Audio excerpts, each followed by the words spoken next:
प्रत्येक आईला मुलाच्या शाळेच्या लाँग ब्रेकला आणि शॉर्ट ब्रेकला काय बनवून द्यायचा हा नेहमीच प्रश्न असतो. तर चला इथे मी तुमच्या शॉर्ट ब्रेकचा जो प्रश्न आहे तो सॉल्व करून देते.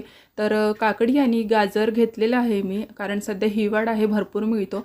तर छान असं त्याला वरचं साल काढून घ्यायचं, किसून घ्यायचं आणि किसल्यानंतर त्यात मी आता थोडं बेसन पीठ घालते, 2 चम्मच बारीक रवा घालते. त्यानंतर हळद, तिखट, मीठ आणि थोडं जिरं घालायचं. शक्यतो तुम्ही ओवा पण घालू शकता, पण सकाळी घाई असते त्यामुळे मी घातलेलं नाही आहे.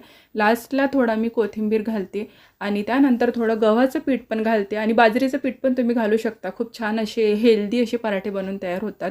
तर मी बऱ्या वेळा घालत असते, आज घातलेलं नाही, आज थोडं वेगळं करते.